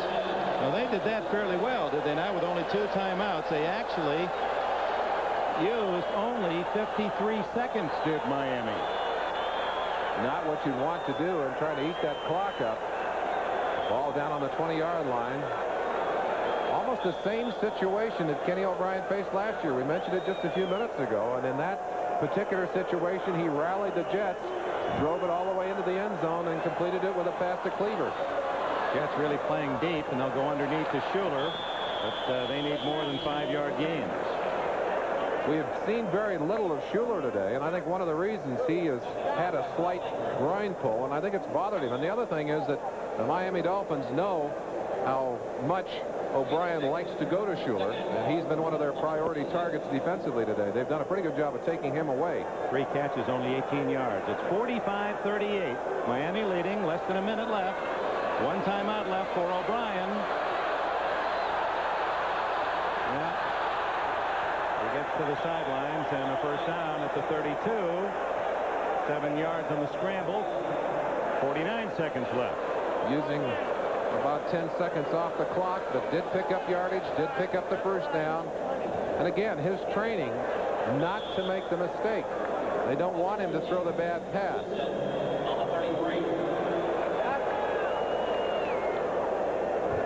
Zone coming in with the play from the sideline. 1 timeout left, so O'Brien can afford once, if he sees the opening, to go down the center of the field. First down. It certainly changes the way you can play defense, too, Dick. There he goes down the center. And then they pitch play to Hector. He's all the way to the 39, but can't get out of bounds. He's not out of bounds. We got an injured player down, and I don't think, yes, they are going to stop it, but I think O'Brien called a timeout. Hitch and trailer. Schuler catches the pass and pitches back to Hector, one of the oldest plays in the book. I think Shula is the guy who usually runs that play. In fact, they've run it quite often. And here's the toss. They fool a couple of the Dolphins here. Opperdahl is up. Kozlowski is up. But Lyle Blackwood was not fooled. And Kozlowski able to get him down inbounds. There's Schuler. Schuler took quite a shot right there. He was slow getting up. And there's Hector.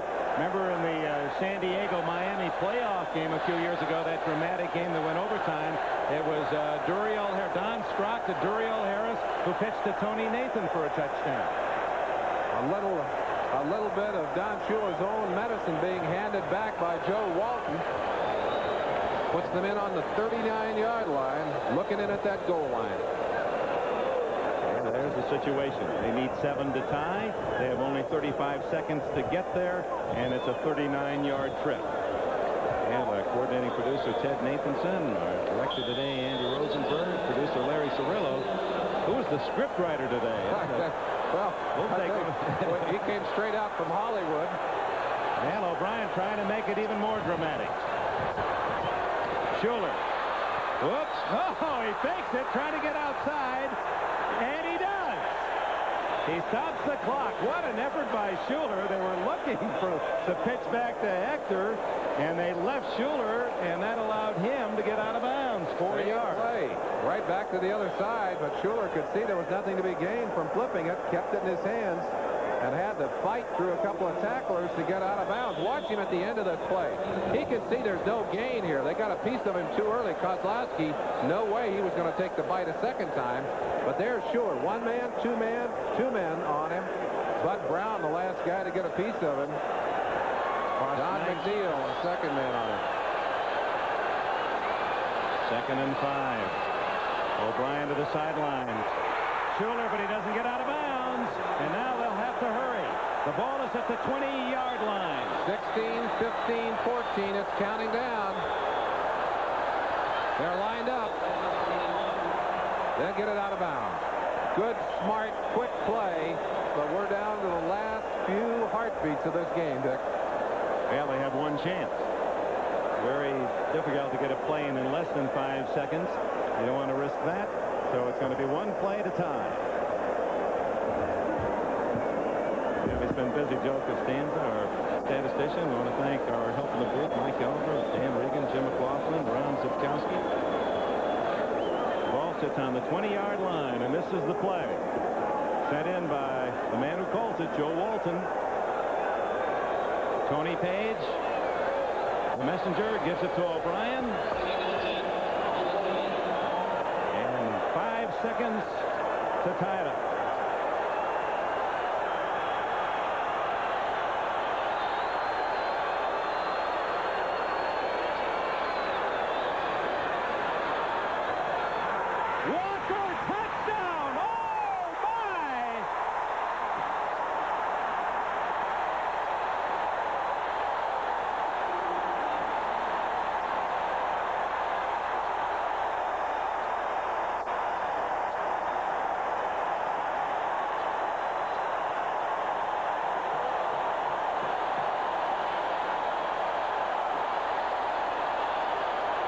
Wesley Walker's 3rd touchdown catch of the game comes with time expired.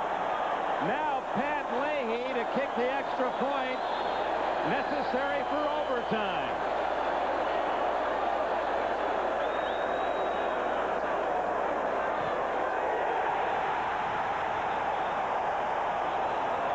Unbelievable. 45-45. Overtime.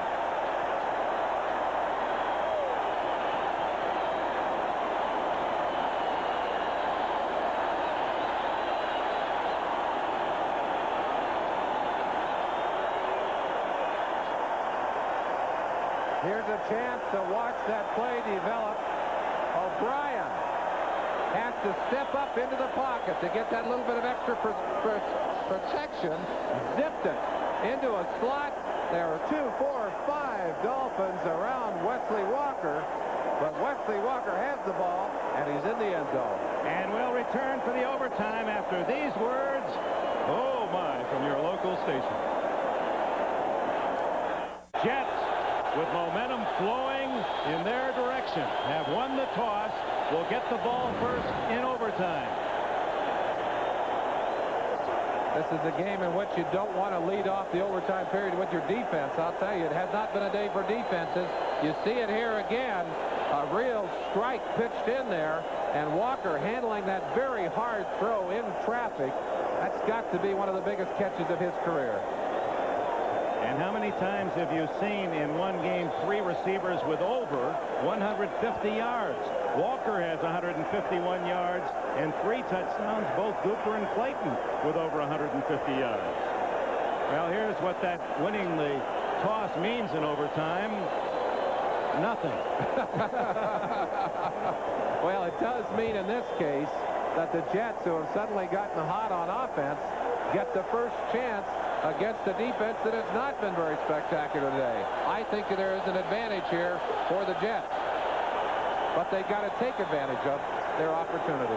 I would say some 20,000 of this sellout crowd trying to beat the traffic left early, and oh, how they might be regretting that. They're trying to drive back into the stadium now.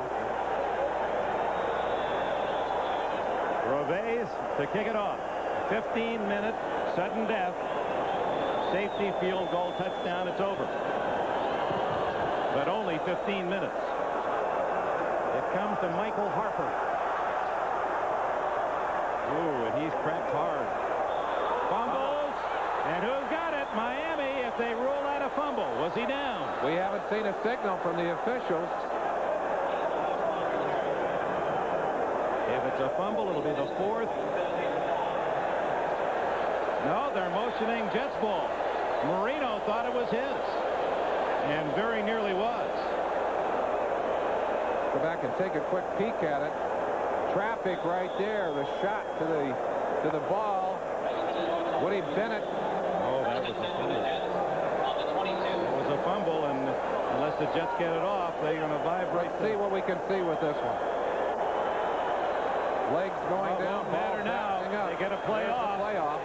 Toon out of bounds, but clearly that is when they should have buzzed, because that was a fumble. And herein is that whole dragnet. The instant replay, while it's a good idea, frankly isn't working. Here's a better angle of it, and you can see the ball broken loose before the runner is down. No question that's a fumble. The Jets, with a quick huddle and a quick play, beat the system on that one. O'Brien to Toon. 2 for 2. He's at the 46-yard line. Another first down. Well, the rulings have been made when the evidence didn't seem to be conclusive, and here it would appear there's quite obvious evidence that he is not down. The ball is clearly out of his grasp before he hits the ground, and Miami recovers the football. I think the Jets would say they lost one early. They picked one up here. Maybe it's even down on the day. I don't know. Miami's not going to be happy, Dick. First down, Jets. 1 minute into overtime. Tied at 45. Woody Page. He has good yardage to, except that Tony Page, I want to call him Woody. Tony Page to the 47. Got the legs that look like tree trunks. I tell you. Thanks for trying to cover it, but Pat Leahy, who has not missed for quite some time. 15 straight for Leahy. Anticipating. Second down. 4. Most of the crowd standing. Hector. Whoa. Boy, he has quick feet, doesn't he? First down at the Miami 43. And the Jets driving closer and closer to field goal range. Marino wants his shot on the sideline. He knows that all it takes is a field goal or a touchdown. Any points on the board, and he's not going to have a shot at it. I tell you, Dick, you've got to pass some bouquets out to the offensive line of the Jets. Dan Alexander has been in there all day with a bad back. And those guys have been down in the trenches knocking it out, doing a fine job in there. Fake to Hector. O'Brien going for it all. To Walker. Touchdown. Oh, my.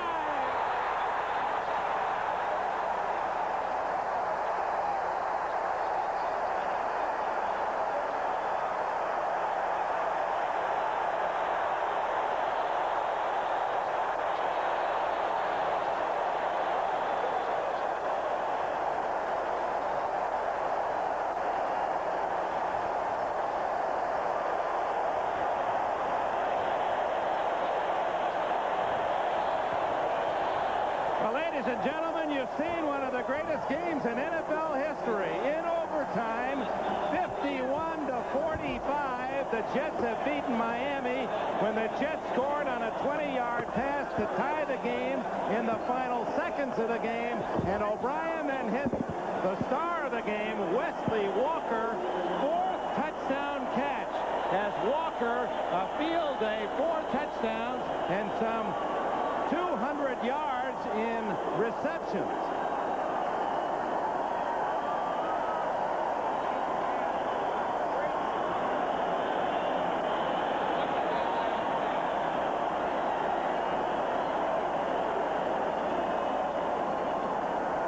Wesley Walker, who made the brilliant catch in traffic, stabbing the touchdown reception that tied the game, floating, and Ken O'Brien laying it in there for a dramatic 51-45 win. Officially, Walker, 6 catches, 194 yards, and 4 touchdowns.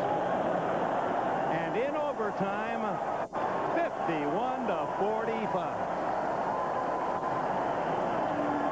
A touchdown that perhaps the Jets should not have had the opportunity to score.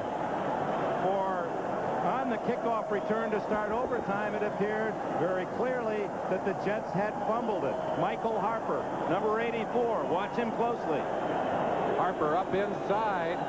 The ball is loose right there. Harper still up. His knees not yet on the ground. The Dolphins came up with the football. You see them pointing. Crash Jensen, and they're saying, our ball. The Jets quickly huddled up. Maybe the smartest play of the day. Got a playoff before anybody could buzz down from the replay booth, and then went right down the field. 2 quick strikes to Al Toon. They moved it on down with a running play. They set up the long bomb, and then it was just a streaking Wesley Walker beating Don McNeil down the sideline, and as he has done so often against the Dolphins, it was again Walker who was the nemesis. Wesley Walker, the 31-year-old veteran from California. He can only see out of one eye. He's legally blind in the other. He caught passes for touchdowns of 20, 43, 50, and 65 yards today, and the New York Jets win 51-45. Stay tuned for the Budweiser NFL Report coming up after these messages from your local station.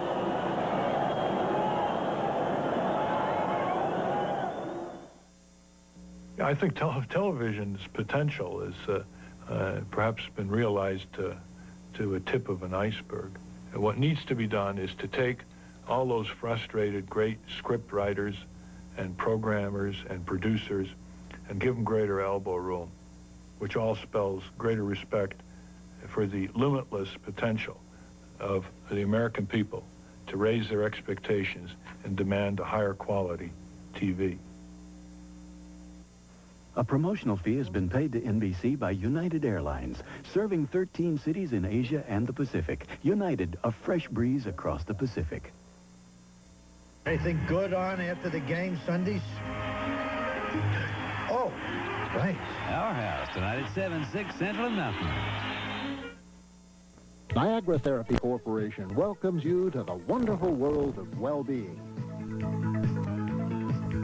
Niagara proudly presents a television movie special. Now here's your host, stage and screen actor, MacDonald Carey. Thank you. And my talented co-host, Beth Ward. Walker,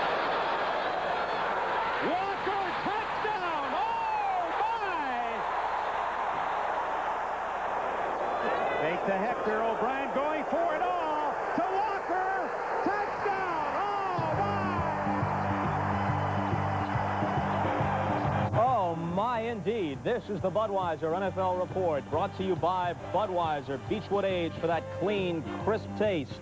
Wesley Walker and Ken O'Brien, this Bud's for you. Hello, everybody. Bob Costas along with Paul McGuire and Ahmad Rashad. It was, as Dick Enberg said, one of the great games in NFL history, at least in terms of excitement. Now, those who are purists with regard to defense may quibble, but they'll be talking about this game for a long, long time. Final numbers, unofficial, but at least close. Marino throws 30 for 50, 447 yards, 6 touchdowns. The 6 touchdowns are a personal high. He had twice thrown for 5 in a game. Joe Kapp, Y.A. Tittle, George Blanda, Sid Luckman, all of them threw 7 touchdown passes in a game, and that is the NFL record. Ken O'Brien, 29 for 43. Even more yardage, 479, 4 touchdowns, all of them caught by Wesley Walker. The Dolphins are 1-2. The Jets are 2-1. You may recall on the pregame show, we talked with Don Shula about his defense. They had yielded 50 in Week 1 against the Chargers. They did hold the Colts to 10 at the Orange Bowl last week, but face it, folks, that's the Colts. Shula was optimistic. He said he'd gotten some people back healthy. He thought his team would not give up 50 again. They yield 51 in overtime today, and seldom, if ever, has Don Shula had a defense so questionable. You think about it, you go back to the Super Bowl when San Francisco was able to handle their defense, and then it continues into last year where they gave up an average of about 20 points a game, and that's the most a Shula-coached Dolphin team has ever averaged in terms of a per-game yield, and it continues into this year as the Jets win 51-45 in OT. And a look at some highlights. Talking about that Dolphin defense. It certainly isn't helped by the departure of Hugh Green, injured knee. He missed the rest of the game after going out early, and we don't know how many more weeks he'll be absent. 2 catches for touchdowns by Walker late in the second quarter. This was a 50-yarder that gave them a 31-21 lead at halftime. Marino, as we said, threw for 6. We'll play it by ear to see which one this is. Oh, yeah, it's the 46-yarder to Mark Duper. The scores were coming at a dizzying clip. You see that Duper caught a couple for TDs.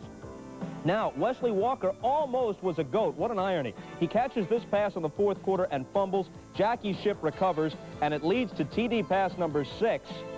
Mark Clayton makes the catch on the 4-yarder, and at that point, they lead, the Dolphins do, 45-38. Here it is, last play of regulation, do or die. Time expires as Wesley Walker makes the catch and goes in. There you hear Dick Enberg emoting in the background, and his enthusiasm more than understandable. Into overtime they go, up top for Walker. Yeah. Look at the Walker numbers. That's a career right there. O'Brien with a little dance. 51-45. They had to go to the last play of regulation to tie it, and in OT, they win it. We'll be back with Paul McGuire and Ahmad Rashad and the rest of the scores in a minute. Well, Maris and Mantle, Lewis and Clark, Rogers and Hammerstein, O'Brien and Walker, Enberg and Olson. Let's go to the Meadowlands. All right, Bob, we were wondering whether it should be Ken O'Brien or Wesley Walker to win the Most Valuable Player award sponsored by Budweiser. When Ken O'Brien brought Wesley Walker out on the field for an encore, he was applauding, so obviously he votes for Walker. And Wesley Walker is our MVP. Budweiser will make a contribution to the United Way on behalf of all of the MVP selected in our games. And what a game for Walker and O'Brien. Wesley, 4 touchdowns, and it's interesting that in a game dominated in some ways by Marino and the Miami offense that you had such a special day. First, the catch that tied the game with no time remaining. Well, it was a simple play-action pass. We're hoping to catch him in a zone where I come right underneath. It was a good read by Kenny O'Brien. I got there kind of early, I thought, and I was just lucky to make the catch. It's a great thing for everybody. I don't think there were any single MVPs. You know, myself and Kenny stood out, but it was a credit to the whole football team, and Joe Walton handed everybody a game ball this time, and that's the way it should have been. Were you the primary target on that play that tied the game and forced overtime? Yes, I was, if I was open. And obviously on the winner you were as well. Yes. It's nice to have that kind of confidence in a receiver, Kenny. We're looking right now at the tying touchdown. Looks like you really put some zip on that ball. Oh, well, that's just the pattern where I'm going to drop back, and I'm looking at Altoon first, and they're all hanging around the end zone line. Wesley just had what it takes inside to come inside. He knew he was going to get punished. I put the ball on the line, and Wesley made a great catch. Well, with 5 seconds on the clock, you didn't have many choices, did you? When you came back, were you surprised to see the call as quickly to Wesley down the sideline? Well, we'd been thinking about it earlier in the game, and luckily we had the overtime to run it. It was just a play action. And they bid. I had a lot of time to throw the ball, and Wesley's just one-on-one, and he can outrun most anybody in the league. And I just laid it up there and let the most valuable player, Wesley Walker, do the rest. Most valuable player. Well, it was a record-setting day in many ways for you gentlemen individually and some NFL records. And here's the winner again. Thanks to Ken O'Brien, Wesley Walker, for the tremendous drama in overtime of this afternoon. They're applauding each other as well they should. Let's go back to Bob Costas. Thank you, Dick and Merlin. Drama captured very well by our pair of broadcasters at the Meadowlands. Some more numbers for you. The 926 combined passing yards between Marino and O'Brien sets an NFL record. The previous mark was 883 in December of 1982, San Diego and Cincinnati, when Dan Fouts and Kenny Anderson were lighting it up. Mr. McGuire. I'll tell you one thing that's going to happen in playing on defense for a lot of years. What's going to happen in this game? That's going to be their highlight film for both teams. And then the defensive segment of that thing, Ahmad, I think they're just going to burn them. Don't even show it to the defense because it was awful. Both defenses fell apart, and you've got to give credit to the New York Jets for just staying there and staying with the ball game. And they, you know, at one point thought they were totally out of the ball game. Didn't happen. Offensively, they knew they could score if they could only get the ball back, and they did that. The Jets without Freeman McNeil, and we mentioned this on the pregame show, they're 8-9 when McNeil can't make it. At least they were before today, and their secondary is battered. They've got to face Marino. I didn't like their chances coming in. I didn't like them at all. And looking at Miami, I'm not going to like them against a team that can throw the ball either. Ahmad, you ever play in a game like this one? I've played in a few games that were close like that. Maybe not that many points, but you talk about mixed emotions. How about Dan Marino? He throws 6 touchdown passes and they lose. I mean, I'd say 6 touchdown passes is enough that you should win the ball game. But the guy that really impressed me over the day was Ken O'Brien. Late in the game, he got hurt, got a chance to go out. He came back in. He showed his mettle. He came back in and threw the winning touchdown. I think that he has evolved into a great quarterback. He really played well today. And Al Toon, don't let me forget about Al Toon. He made the clutch catches to keep the drives alive, to keep that team in the game. Believe it or not, there were other games in the National Football League today, and we'll run down those scores and highlights when the Budweiser NFL Report continues.